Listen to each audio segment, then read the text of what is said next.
사도행전 9장 19절 하반절서부터 30절까지입니다. 찾으신 줄 알고 저와 함께 한 절씩 교독하겠습니다. 사울이 다메섹에 있는 제자들과 함께 며칠 있을새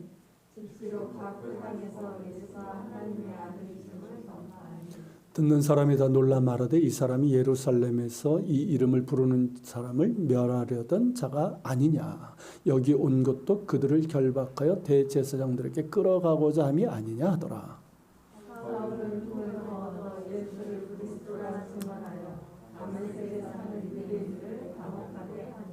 여러 날이 지나매 유대인들이 사울 죽이기를 공모하더니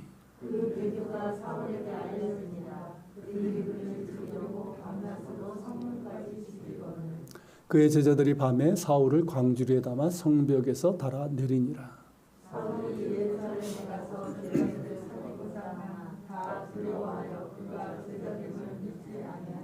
바나바가 데리고 사도들에게 가서 그가 길에서 어떻게 주를 보았는지와 주께서 그에게 말씀하신 일과 다메섹에서 그가 어떻게 예수의 이름으로 담대하이 말하였는지를 전하니라.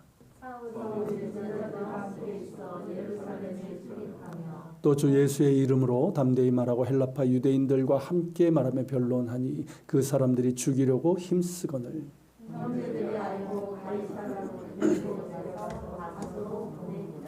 아멘. 지난 2주 동안 우리가 이제 사울의 회심 과정을 보았죠. 그리고 이제 오늘 본문은 이 박해자였던 사울이 어떻게 전도자로 이제 되어가는지 그 과정을, 그 시작 부분을 보여주고 있습니다. 아시는 것처럼 이제 사울이 회심하고 후에 이제 사도 바울로서의 선교 사역을 이제 하게 되는데 워낙 위대한 그런 대단한 사역을 했기 때문에 그의 사역도 곧바로 이렇게 시작된 것으로 생각하는 경향이 있습니다. 즉 이제 회심하고 나서 바로 이제 선교 사역을 시작하고 그러면서 이방인의 사도로서의 입지를 구축한 것으로 그렇게 생각을 하는 분들이 의외로 많다는 거예요. 하지만 이것 역시 결과론적인 해석입니다. 제가 이제 사울의 회심 때 말씀드렸던 것처럼 사울은 좀 정말 특별한 체험을 했잖아요. 부활하신 예수님을 만났으니까 정말 특별한 체험을 했는데 그 체험을 결과론적으로 해석하는 경향이 있다고 말씀드렸죠. 그러니까 위대한 사도니까 부활하신 예수님을 만나는 그런 특별한 체험을 했다는 것이죠. 그러니까 결과를 보고 시작을 해석하는 그런 이제 경우인데 이거는 그렇게 옳은 해석이 아니에요. 그러니까 이 부르심에 있어서는 전적으로 하나님의 주권적인 선택에 달려 있습니다. 그러니까 하나님의 전적인 주권적인 그런 부르심이고 그 부르심에 따라서 어떤 사람들은 어떤 체험을 할 수도 있고 정말 극적인 드라마적인 그런 드라마틱한 체험도 할 수 있고요. 또 어떤 사람들은 별다른 체험 없이 예수님을 영접하고 그렇게 거듭날 수도 있는 거예요. 그러니까 꼭 체험이 있는 것은 아니라는 거죠. 체험이 없는 경우도 있고 특별한 체험 없이 자연스럽게 특히 이제 모태신앙자들 경우에 그런 분들이 많은데 이렇게 자연스럽게 예수님을 영접한 그런 사람들도 많거든요.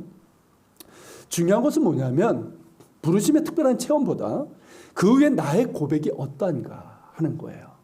그러니까 그 이후에 주인과의 나의 관계가 어떠한 진보를 이뤄가고 있는가 이게 중요하다는 것이죠.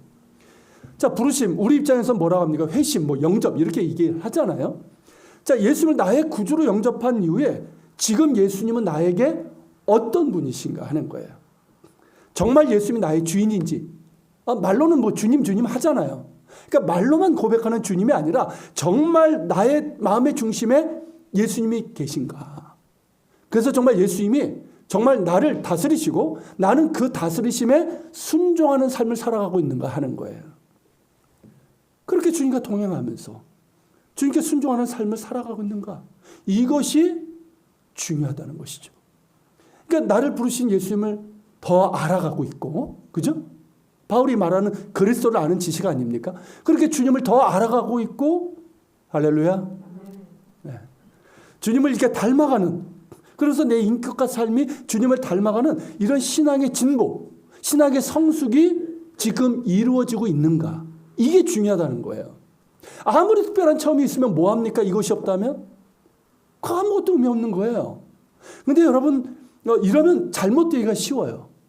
아시죠? 이런 사람들 의외로 많아요. 그 사람들 예수님 만난 거 보면 드라마틱해요. 대단해요. 근데 나중에 보면 이 사람이 정말 주님 만난 사람 맞나? 그런 사람들이 있거든요. 여러분 꼭 기억하십시오. 부르심은 우리의 신앙의 여정에서 시작일 뿐이에요. 그러니까 내가 구원받았다는 것은 뭡니까? 완성이 아니라는 거예요. 그건 신앙의 우리의 여정에 있어서 시작일 뿐이에요. 그러니까 나를 부르신 주님의 은혜가 너무나도 크고 감사하지만 거기에 머물러 있으면 안 됩니다. 거기에 머물러 있지 않고 더욱더 주님을 알아가고 주님 안에 거하면서 주님과 동행하고 주님을 닮아가는 이런 영적인 성장이 있어야 되는 거예요. 이것을 성화라고 하죠. 여러분 우리 그리스도인들은 이 부르심의 은혜를 기억하면서 더욱더 그 부르심에 합당한 믿음의 사람으로 성장해야 됩니다. 그러면서 우리가 예수님 닮아가고 아까 우리가 찬양하고 기도했던 것처럼 그렇게 우리가 완전하진 않잖아요.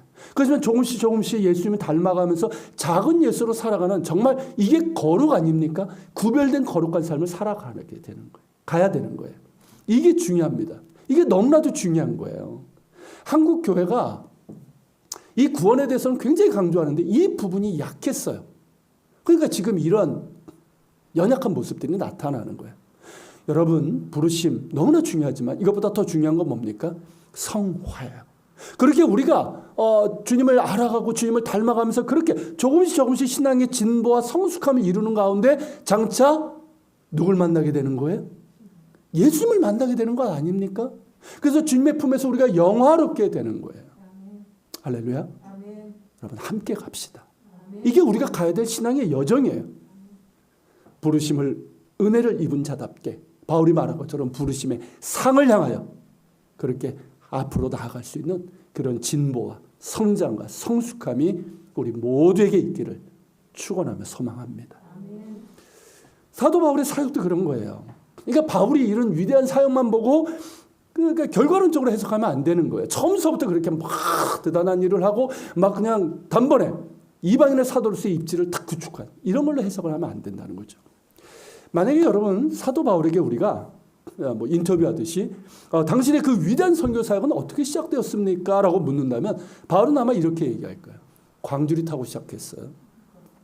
광주리 타고 성벽에서 이렇게 내려와서 도망한 것이 제 선교 사역의 시작입니다. 이렇게 얘기할 거예요. 여러분 본문도 그렇고요. 사도 바울이 고린도 후서에서도 그렇게 얘기를 했어요. 고린도 후서 11장 32절 33절인데 한번 읽어볼까요? 다메섹에서 아레다 왕의 공관이 나를 잡으려고 다메섹을 지켰으나 나는 광주를 타고 들창문으로 성벽을 내려가 그 손에서 벗어났노라.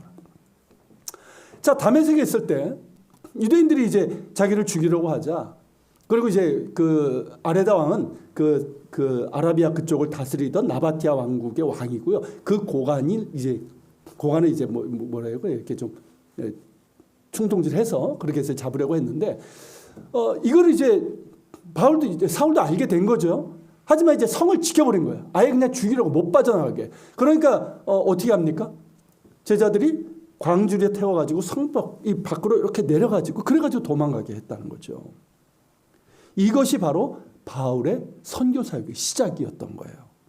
그리고 이제 본격적인 선교 사역을 함에 있어서도 꽤 오랜 준비 기간이 있었습니다. 곧바로 있었던 게 아니에요. 꽤 오랜 시간이 걸렸어요.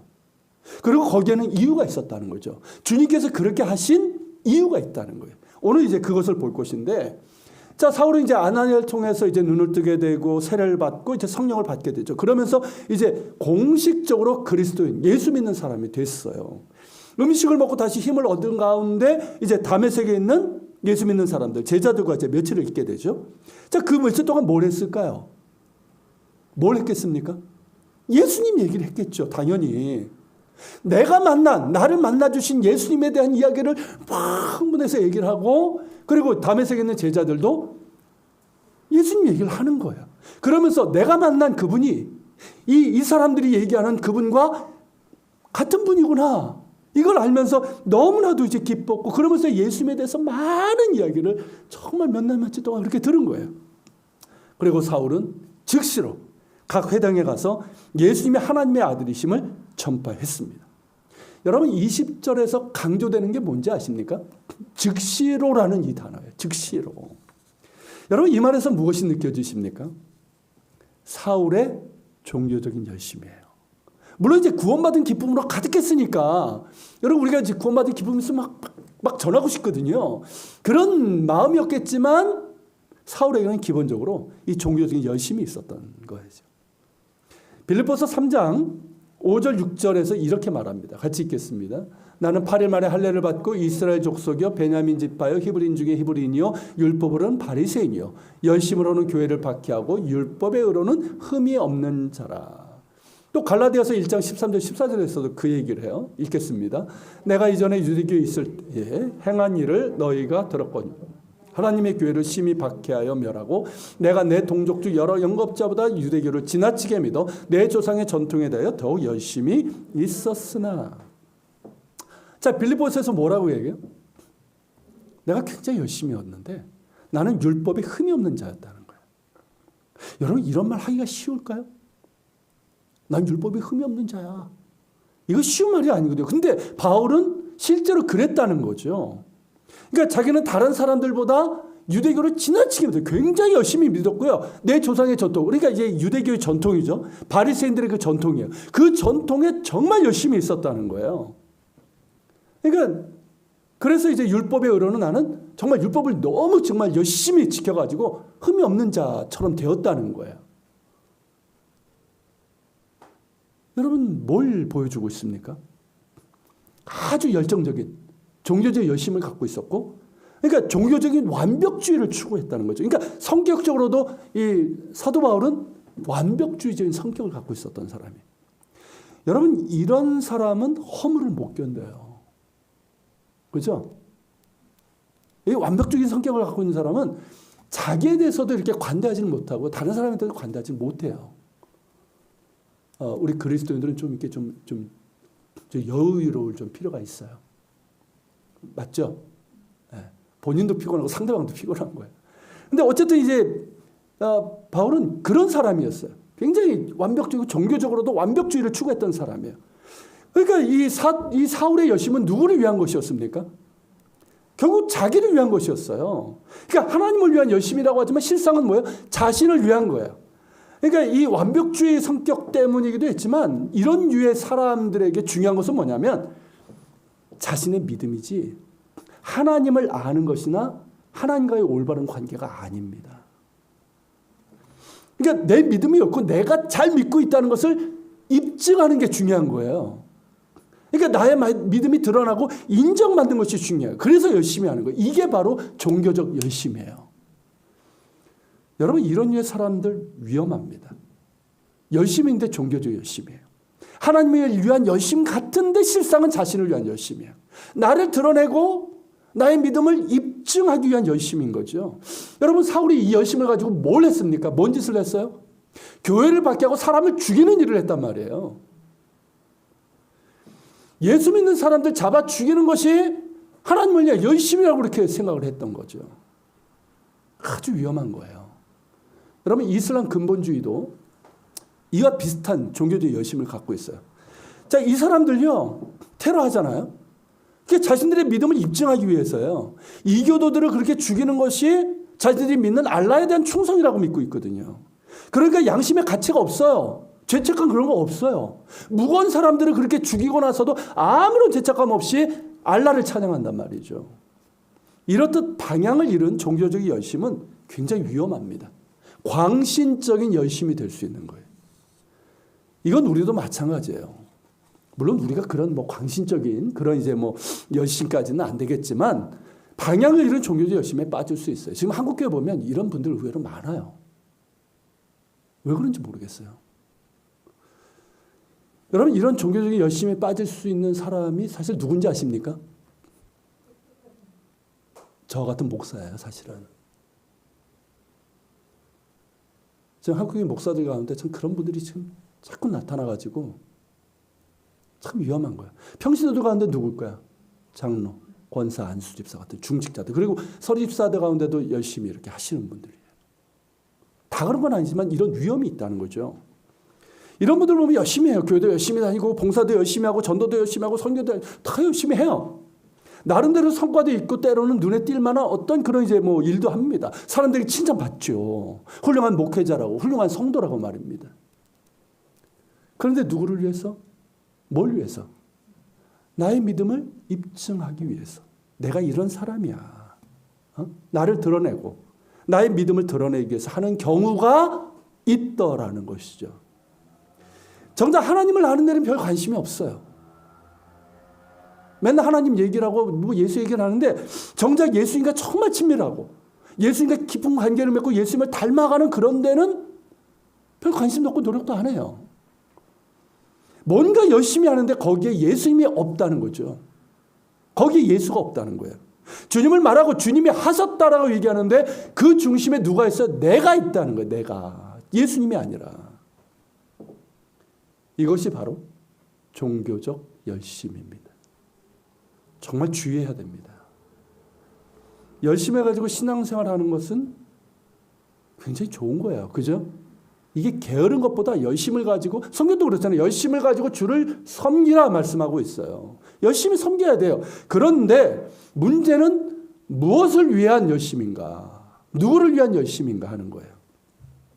달리 말하면 뭡니까? 방향성이에요. 방향성. 그 방향성이 누구에게 있는가 하는 것이죠. 난가? 하나님인가 하는 것이죠. 나를 드러내고 나의 믿음을 입증하기 위해서인가? 아니면 나를 부르신 그 은혜가 너무나도 감사해서 나의 모든 것을 통해서 하나님만이 높임받기를 원해서 하는 것인가 하는 겁니다. 이 방향성이 제대로 돼야 돼요. 길을 잃으면 안 됩니다. 사울은요, 이 길을 잃은 사람이에요. 길을 잃으니까 어떻습니까? 열심은 있지만 그 열심이 하나님을 위한 것이 아니라 실상은 자신을 위한 것이 되고요.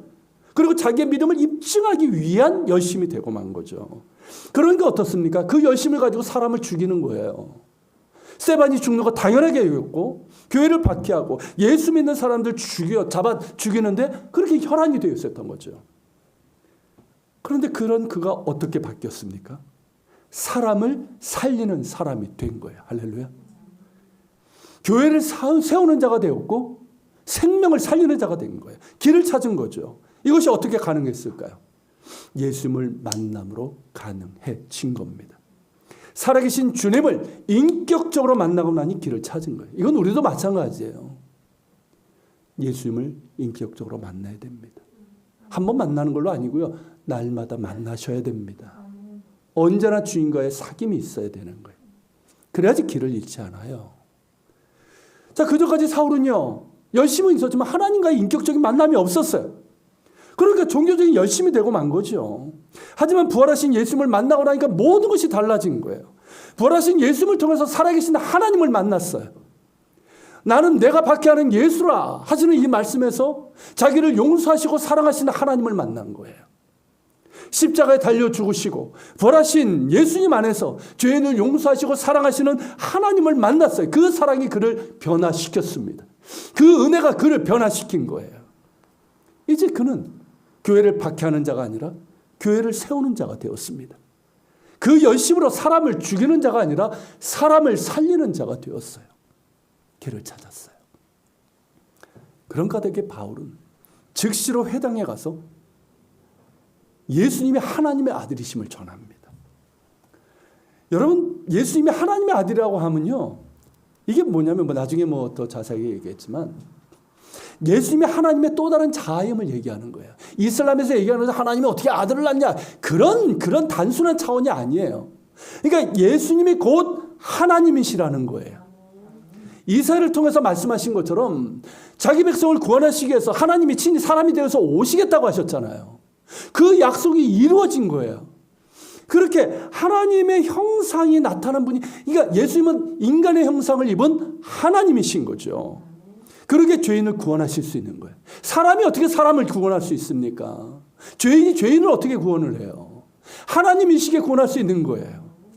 그러기에 예수님은 모든 죄인을 구원하시기 위해서 오신 구원자 메시아 그리스도이신 거죠. 이 사실을 알게 된 거예요. 바로 그분이 나를 만나 주셨고 나 같은 죄인을 구원해 주신 거예요. 얼마나 기쁘고 가슴이 벅찹니까? 그러니까 어때요? 잠잠할 수 없죠. 가만히 있을 수 없는 거예요. 여러분 우리가 전도하게 된 것도 그런 거예요. 그 은혜를 여러분 날마다 그 은혜를 여러분 기억하시고 더 깊게 뜨겁게 할 수 있길 바랍니다. 그럴 때 우리 가운데 잠잠할 수 없게 되는 거예요. 여러분 이 사울은 원래 열심도 있었지만 잠잠할 수 없었던 거예요. 그래서 즉시로 회당에 가서 예수는 하나님의 아들 그리스도라 이렇게 전한 겁니다. 자, 이런 사울을 대한 유대인들이 어땠을까요? 사울이 회당에 간 건 본래 계획이에요. 그죠? 자, 예루살렘에서 대제사장에서 이제 체포 공문을 받아가지고 이제 다메섹에 있는 여러 회당에 가야 되는 게 맞아요. 그리고 회당에 갔어요. 계획대로. 그런데 사울이 거기서 한 행동은 전혀 다른 거였어요. 체포 공문을 꺼내가지고 예수 믿는 자들을 잡아라 하는 것이 아니라 전혀 다른 메시지를 전한 거예요. 나사렛 예수의 제자들을 체포하라는 것이 아니라 오히려 그들의 말이 사실이라는 거예요. 나사렛 예수가 성경에 예언되고 그리고 이스라엘이 기다리던 바로 그 메시아시고 그분이 바로 하나님의 사람이 되신 하나님의 아들이라는 거예요. 이게 말이 됩니까? 아니 이런 일이 상상이 됩니까? 21절에서 보듯 예루살렘에서 이 이름, 그러니까 나사렛 예수의 이름이에요. 이 이름을 부르는 자들을 멸하려고 했던 자이고 이 다메섹에 온 이유도 뭡니까? 그들이 체포하기 위해서 온 거란 말이죠. 그런 자가 아니 그 이름이 메시아의 이름이고 나사렛 예수가 하나님의 아들이시라는 거예요. 너무나 놀라고 당혹스럽죠. 그러니까 이렇게 도무지 이해할 수 없는 완전히 달라진 사울의 모습을 보는 이 유대인들 놀란 건 당연하죠. 그러니까 놀란 정도가 아니라 이건 경악 자체인 거예요. 이게 여러분 뭐와 비슷하냐면 법정에서 검사가 갑자기 이 피고를 무죄라고 선언하는 것과 같은 거예요. 여러분 검사가 하는 일이 뭡니까? 일단 이 피고 죄를 막 수사해가지고 이제 일단 뭐 고발하잖아요. 그러면 그 법정에서 뭘 합니까? 그 죄를 입증을 하고 그래가지고 그에 맞는 형벌을 내리게 하는 거잖아요. 내려질 수 있도록. 이게 검사가 하는 일이고 이걸 잘하는 검사가 이게 뭐 이게 좋은 뭐 이게 좋다고 할지 모르겠지만 어쨌든 이게 검사의 일이거든요. 그러니까 어떻습니까? 없는 죄까지 만들잖아요. 그런데 검사가 갑자기 변호사가 해야 될 일을 하고 있는 거고요. 심지어 증인이 해야 되는 일을 하는 거예요. 검사가 갑자기 이 피고는 무죄입니다. 그러면서 이 피고가 말하는 것이 다 사실입니다. 제가 증인입니다. 이렇게 말하는 거예요. 만약에 법정에서 이런 일이 일어난다면 어떨까요? 이런 일이 없을 거라고 생각하셔서 뭐 그런 리가 뭔데 발칵 뒤집어질 거예요. 이거 아주 세상이 뒤집어질 거예요. 그런 것과 같은 거. 아니 그 이상의 충격적인 일이었던 거예요. 그러니까 다메섹에 있는 회당마다 난리가 난 거예요. 난리가. 다메섹에 사는 유대인들이 너무나 당황해서 어찌할 바를 몰랐다는 겁니다. 그런데요. 여기서 주님께서 사울을 멈추게 하십니다. 참 희한한 일이죠. 막 가슴이 뜨거워가지고 막 복음을 전하고 있는데 예수는 하나님의 아들이라고 전하고 있는데 주님께서 사울을 멈추게 하셔요. 여러분 23절에 여러 날이 지나며 유대인들이 사울을 죽이기로 공모하더니라고 되어 있는데 그래서 이제 사울이 광주를 타고 이제 내려와서 이제 도망가서 이제 예루살렘으로 간 것으로 되어 있지만 여기에는 굉장히 긴 시간적인 공백이 있습니다. 그러니까 그러니까 사도행전을 기록한 목적에 따라서 그 목적이 뭡니까? 사도들이 어떻게 이제 그 복음을 전해 나가는 거예요. 그러니까 이 바울의 선교 사역에 초점을 맞췄어요. 그래서 이제 과감하게 생략을 했는데 이 다메섹에서부터 예루살렘까지는 상당히 긴 시간적인 공백이 있다는 거죠. 이게 이제 바울 자신이 얘기하는 것에서 찾을 수가 있어요. 갈라디아서 1장에서 얘기를 하는데 갈라디아서 1장 17절 19절입니다. 같이 읽겠습니다. 또 나보다 먼저 사도된 자들을 만나려고 예루살렘으로 가지 아니하고 아라비아로 갔다가 다시 다메섹으로 돌아갔노라. 그 3년 만에 내가 게바를 방문하려고 예루살렘에 올라가서 그와 함께 죄 형제 야고보 외에 다른 사도들은 보지 못하였노라. 자, 어디로 갔다고요? 다메섹에서 예루살렘으로 가기 전에 아라비아로 갔다는 거. 아라비아. 이 아라비아는 어디냐면 다메섹이 지금 시리아 쪽 아닙니까? 시리아 동쪽에 있는 이 광야와 사막을 얘기하는 거예요. 그리 간 거예요. 이것은 주님께서 사울을 광야로 이끄셨음을 말합니다. 즉시로 예수는 하나님의 아들 그리스도라고 전하는 사울을 멈추게 하시고 아라비아 광야로 이끄셨다는 거예요. 왜일까요? 왜 주님께서는 사울을 멈추게 하시고 광야로 이끄신 걸까요? 왜일까요? 우리가 경제적인 논리를 하면 아깝잖아요. 빨리 이 친구 빨리 써먹어야지. 지금의 사울로는 안 돼요. 지금의 사울로는 안 돼요. 앞서 본 것처럼 사울은 종교적인 열심이 대단했던 사람이고 종교적 완벽주의를 추구했던 사람이에요. 예수를 만나서 변화되고 길을 찾았다고 하지만 아직으로 충분하지 않아요. 사울은 그만큼 자기 중독이 강한 사람이었어요. 구원받은 당장은 괜찮지만 언제 또다시 일하고 이렇게 좀 뭔가 갖춰지면 어떻게 될까요? 또다시 자신을 입증하기 위한 열심으로 바뀔 수 있는 위험이 있는 사람이에요. 그만큼 자기 중독의 독이 심한 사람이에요. 자기 의의 열심으로 바뀔 수 있는 사람이에요. 그 독을 빼내야 되는 거예요. 그 독을. 그래서 광야로 이끄신 거예요. 여러분, 광야는 아무도 없는 곳이에요. 하나님과 나만 있는 곳이에요. 저희 가족이 이스라엘 살 때 아내에게 한번 그 유대 광야를 이렇게 보면서 물었어요. 광야를 보면 어떤 느낌이 드냐. 제가 이제 그 이스라엘 오신 분들에게 물어보면 무섭겠다, 외롭겠다, 주로 이런 얘기를 해요. 그래서 이제 아내에게 이제 물어봤는데 뭐라고 대답하냐면 홀딱 벌거벗은 느낌일 것 같다 얘기를 해요. 지금에서도 진짜 명답이에요, 명답. 제가 그런 얘기할 때마다 이제 존경스러운데 광야는 어떤 곳이냐면 아무것도 없어요. 숨을 데도 없고 숨길 데도 없어요. 모든 게 다 드러나는 곳이에요. 그러니까 하나님과 나만 있는 거예요. 하나님 앞에서 나만 있는 거예요. 뭘 숨깁니까? 모든 것이 다 드러나는 거예요. 그러니까 홀딱 벗긴 것처럼 그렇게 다 드러나는 곳이 광야예요. 그렇게 광야는 홀로 하나님 앞에 서야 됩니다. 벌거벗은 모습으로 하나님 앞에 서야 되는 거예요. 오직 주님만 바라보며 주님을 의지해야 돼. 그래야지만 살 수 있는 곳이 광야예요. 그렇게 해서 주님께서는 사울에게 있는 이 종교적 열심이라는 독을 빼내신 거예요. 종교적 완벽주의라는 이 독을 빼내신 거예요. 자기를 드러내고 자기 신념을 입증하려고 하는 자기 중독의 이 독을 빼내신 거예요. 자기의 이 교만이라는 독을 빼내신 거예요. 영적인 불순물들을 빼내신 거죠. 그리고 오로지 주님을 바라보면서 예수님과 깊은 교제를 나누게 하신 거예요. 바울이 자신 서신에서 그 얘기를 해요. 주님과 정말 깊은 교제 가운데 있었다. 그러면서 예수님을 알아가고 예수님을 배워가는 거죠. 그렇게 예수님 안에 거하고 예수님으로 가득 채워지는 사람이 된 거예요. 그래서 바울이 얘기하는 것처럼 나는 죽고 예수로 사는 사람, 그런 사람이 된 것이죠. 이것이 바로 주님께서 사울을 아라비아 광야로 이끄신 이유입니다. 과거 여러분 모세도 그러하셨죠. 엘리야도 그렇게 하셨고 다윗도 그런 시간이 있어서 광야로 이끄셨던 거죠. 그렇게 해서 사울은 3년간 아라비아 광야에 머물게 되고, 그러니까 3년간 사울은 어땠습니까? 잊혀진 존재처럼 된 거예요. 그러면서 그 잊혀진 존재가 되었을 때 주님께서는 그를 예수의 사람으로 만드신 겁니다. 여러분, 광야는 반드시 거쳐야 될 장소이고 시간이에요. 사울이 바울이 되기 위해 꼭 필요한 것이 광야였던 것처럼 우리 역시 광야를 거쳐야 합니다. 그 광야는 여러 모습으로 올 수 있어요. 때로는 고난의 모습으로 오기도 합니다. 때로는 실패의 모습으로 오기도 합니다.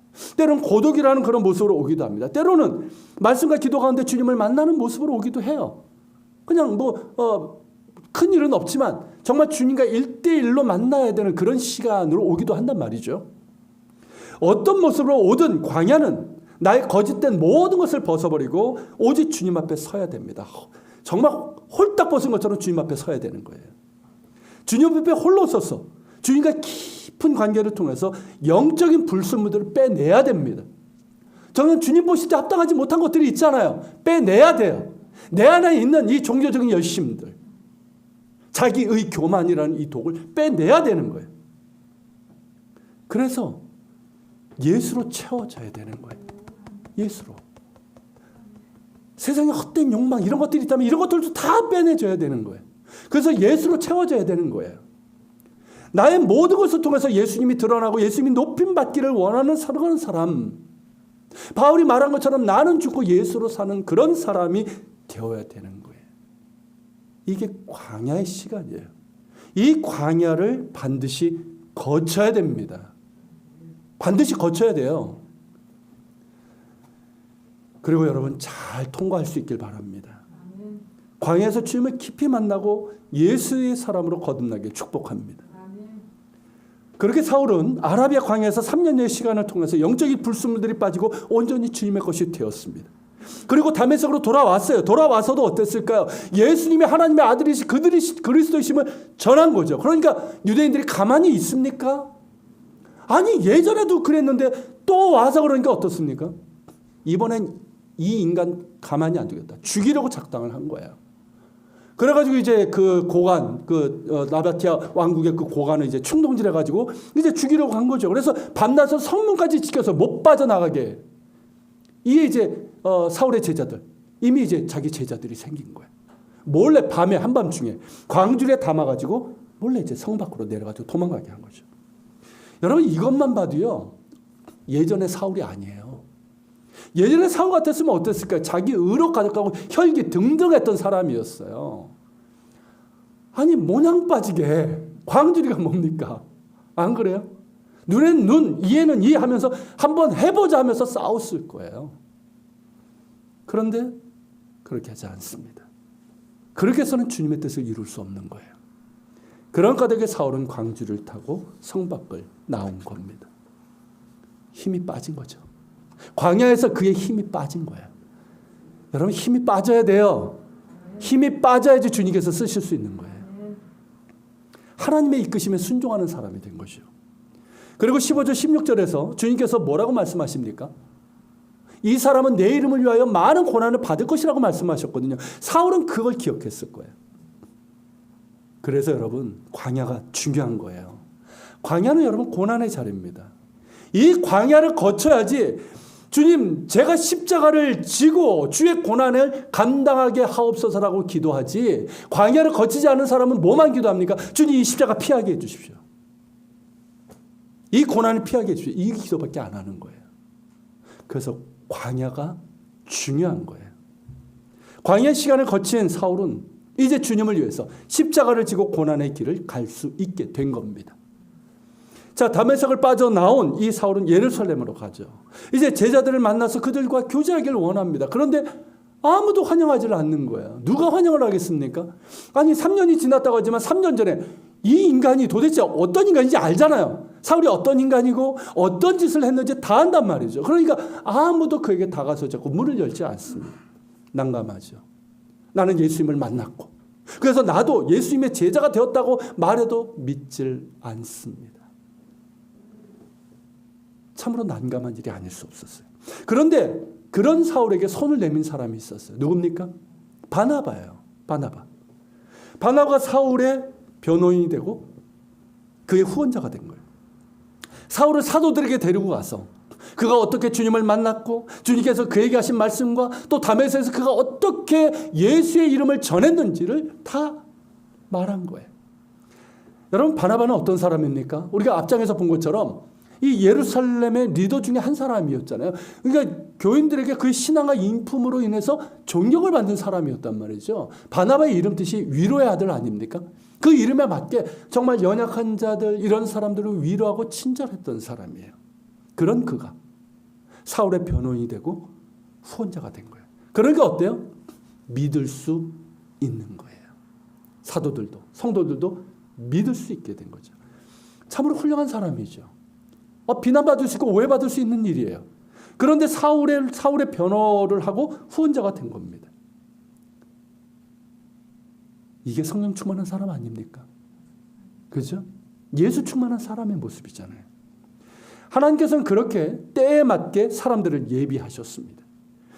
다메섹에서는 아나니아를 통해서 그리고 이제 사울을 공동체 안으로 이제 받아들이게 하셨고, 예루살렘은 바나바를 통해서 사울이 이제 예수님의 진정한 제자가 되었음을 그렇게 보증하도록 하셨어요. 여러분 우리가 하나님께 순종하고 하나님께 붙들림 받으면 하나님께서는 때에 맞게 사람들을 예비해 주십니다. 이런 경우가 참 많아요. 그리고 더불어서 우리 자신이 아나니아처럼 바나바처럼 하나님의 예비하심에 쓰임받는 사람들이 될 수 있기를 소망합니다. 자, 그 후에 사울은 예루살렘에서 주 예수의 이름을 담대하게 말했고 자신이 속했던 헬라파 유대인들에게도 복음을 전했습니다. 얼마나 놀라고 경악을 했을까요? 예루살렘에서 더 했을 거예요. 안 그렇습니까? 도대체 무슨 일이 있었길래 이 인간이 이렇게 바뀐 걸까? 보니까 미친 건 아니야. 도대체 어떻게 이렇게 된 걸까? 경악스러웠을 거예요. 그들이 이제 사울의 말 당연히 거부했고요. 그리고 사울을 배신자로 이제 낙인을 찍게 됩니다. 예수 믿는 사람보다 더 괘씸하고 미운 게 누굴까요? 배신자죠.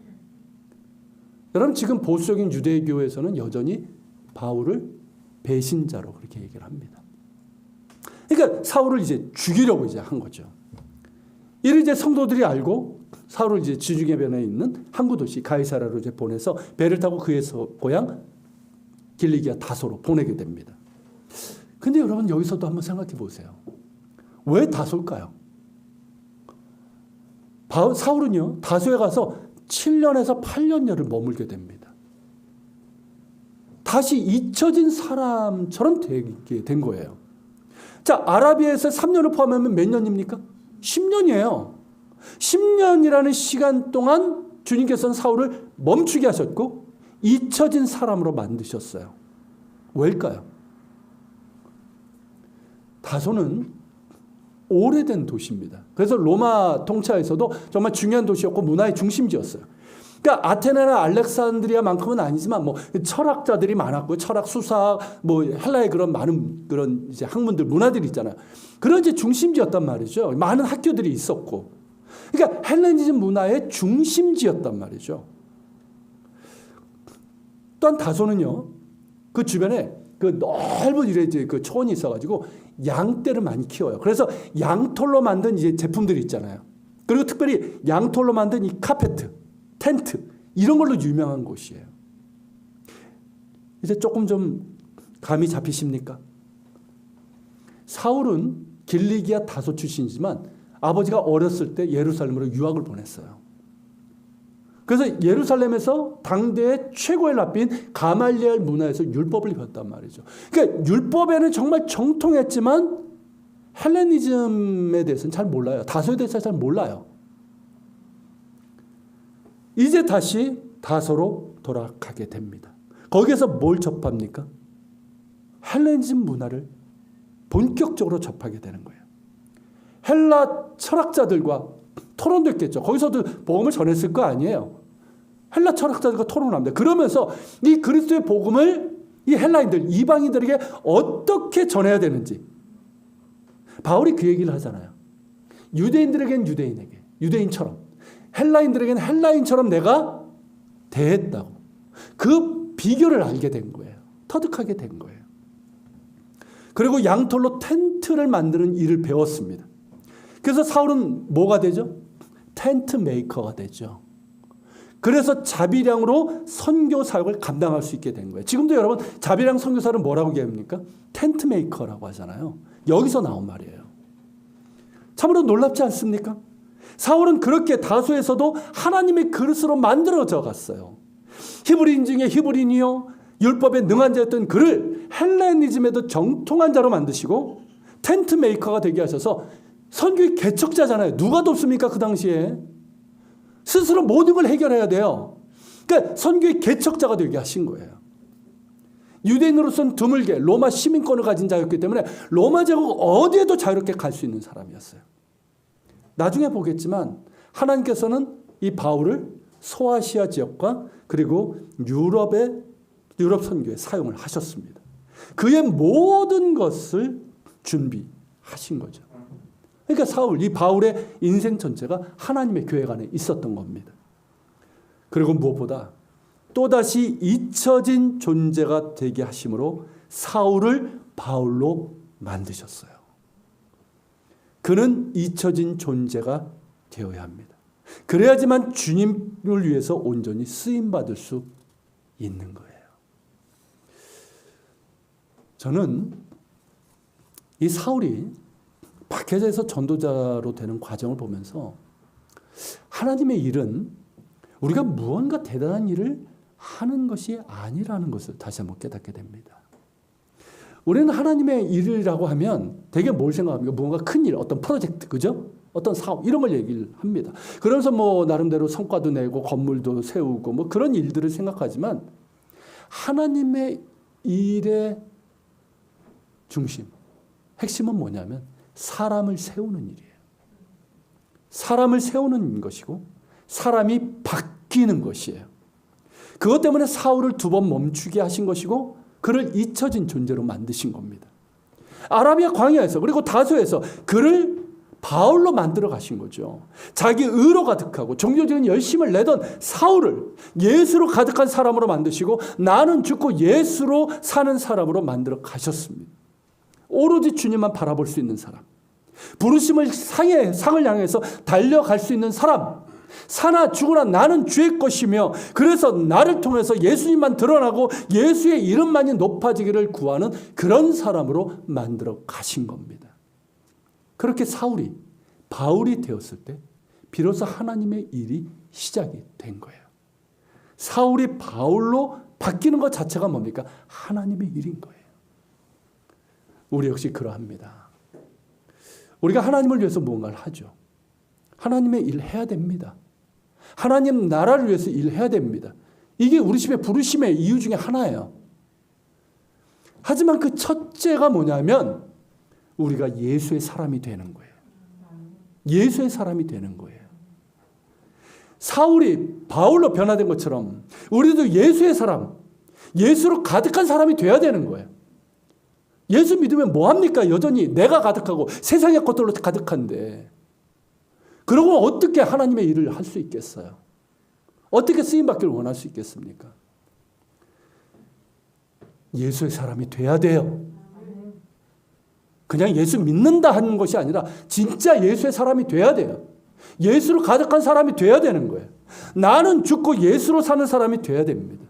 나의 모든 것을 통해서 오직 예수님만 높임받기를 원하는 사람이 돼야 됩니다. 여러분, 내가 예수의 사람이 되는 것 자체가 하나님의 일이에요. 꼭 기억하십시오.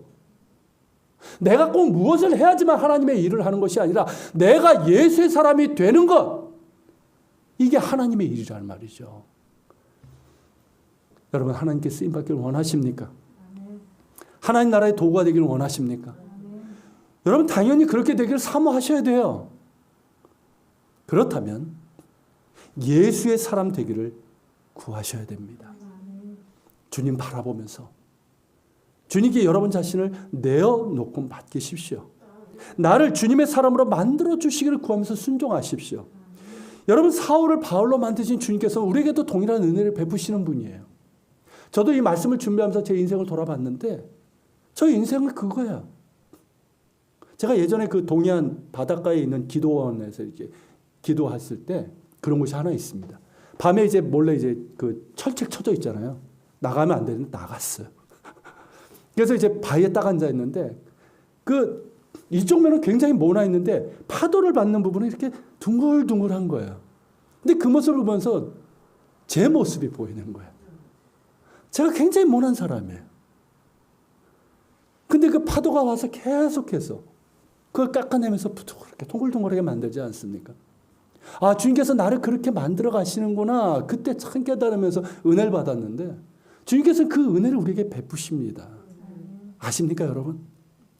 여러 가지 방법으로 우리를 그렇게 만들어 가시는 거예요. 때로는 정말 광야를 이끄실 때가 있단 말이죠. 말씀드린 것처럼 고난이라는 광야, 실패라는 광야, 고독이라는 광야, 그런 광야로 우리를 이끄셔서 우리에게 있는 이 불순물들을 빼내실 때가 있어요. 그리고 우리에게 은혜의 자리를 늘 부르시는 것 아닙니까? 말씀을 통해, 기도를 통해서, 또 많은 것을 통해서 우리에게 이끄시는 거예요. 여러분, 그렇게 우리를 정말 예수의 사람으로 만드시는 주님의 은혜가 우리를 향해 있습니다. 그 주님의 손길에 민감하시고 순종으로 반응하시길 바랍니다. 은혜 자리에 계세요. 지난주에 말씀처럼 아나니아는 은혜 자리에 있었어요. 그게 삶의 자리였어요. 제가 지난 한 주 동안 기도 제목이 뭐였는지 아십니까? 주님, 제가 더욱더 은혜 자리에 있게 해주시고 은혜의 자리가 저의 삶의 자리가 되게 해주시옵소서. 좀 힘든 시간을 제가 보내고 있었는데 다시금 주님께서 저를 일으켜 세우시는 손길을 경험할 수 있었어요. 은혜 자리에 계십시오. 그게 여러분들의 삶의 자리가 되길 바랍니다. 그럴 때 주님께서 나를 만들어 가시는 거예요. 예수의 사람으로. 뭐 나의 사모함도 필요하고 나의 어떤 노력도 필요하고 순종도 필요하지만 주님의 은혜로 되는 것이거든요. 그 은혜에 민감하시고 순종으로 반응하는 여러분 되시길 바랍니다. 더욱더 주님 알기를 사모하셔야 돼요. 그게 예수의 사람이에요. 정말 예수로 가득한 사람, 예수를 닮아가는 사람이 되기를 사모하시고 그러면서 예수님이 정말 나의 주인 되시고 예수님 안에 내 안에 살아계셔서 주님의 뜻이 이루어지는 그런 사람들 되시기를 주 이름으로 축원합니다. 같이 기도합시다. 주님, 사울을 바울로 만들어 가신 주님의 그 손길을 받습니다. 근데 그 은혜가, 그 손길이 우리에게도 향해 있습니다. 돌아보게 하시고 감사하게 하시고 또한 지금도 나를 부르시고 나를 예수의 사람으로 부르시고 만들어 가시는 주님의 그런 부르심에 우리가 민감하게 하시고 순종하게 하여 주옵소서. 만약에 광야에 있다면, 광야를 걷고 있다면 바울이 그랬던 것처럼 잘 통과할 수 있도록 붙들어 주시고 무엇보다 주님 은혜의 자리에 있길 원합니다. 은혜의 자리에 있어서 주님께서 나를 부르시고 나에게 말씀하시는 것에 민감하고 듣게 하시고 순종하게 하시고 그래서 나를 예수의 사람으로 만드시는 그 주님의 뜻이 이루어지게 하여 주옵소서. 우리 같이 기도하며 주님 앞에 나갑시다.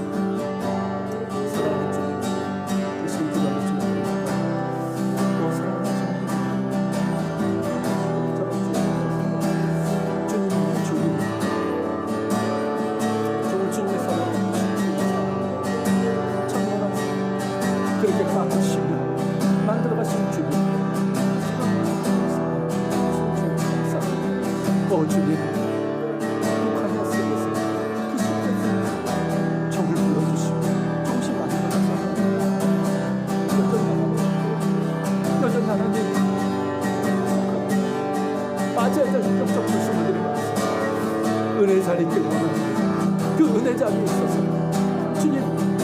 주님께서 나를 만들어 가시면 그 손길이 온전히 이루어지기를 원합니다.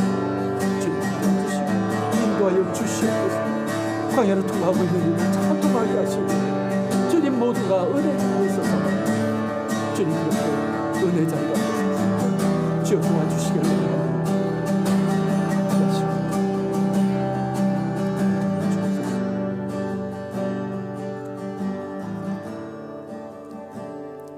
사랑하는 주님,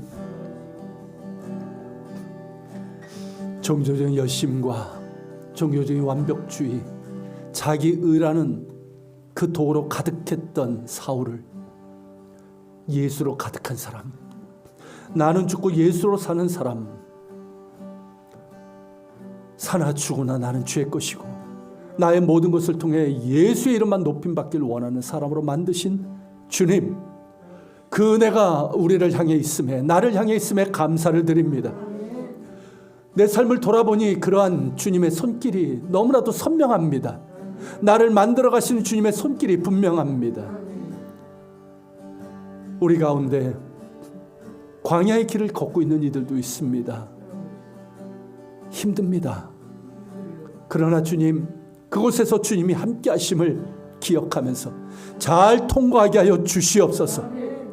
무엇보다 하나님, 우리 모두가 은혜의 자리가 있길, 은혜의 자리에 있기를 원합니다. 그저 예수 믿는다 하지 않게 하시고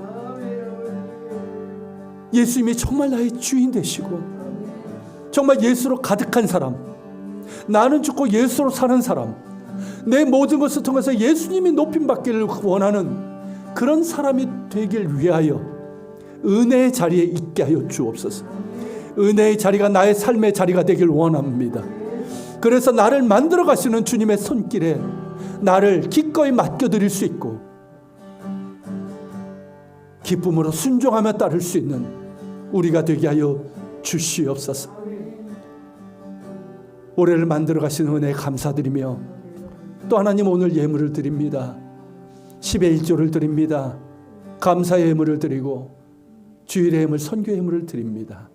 주님 기쁘게 받으시고 흠양하시고 드린 이들에게 은혜와 복을 허락하여 주옵소서.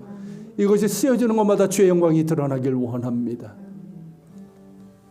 이제는 우리 주 예수 그리스도의 은혜와 아버지 하나님의 그 크신 사랑과 성령님의 감화감동 교통의 역사하심이 사울을 바울로 만드신 그 은혜가 나를 향해 있음을 기억하며 더욱더 은혜 자리에 있길 원하며 나를 만들어 가시는 주님의 손길에 기꺼이 나를 내어 맡길 수 있고 순종으로 반응하길 원하는 우리 모든 지체들 머리 위에 우리 예한교회와 이 땅에 있는 교회들, 조국 대한민국과 북한 땅, 이스라엘 땅에 세계 곳곳에서 복음을 전하는 선교사들과 박해적에 있는 그리스도인들 머리 위에 함께 하시기를 간절히 축원하옵나이다.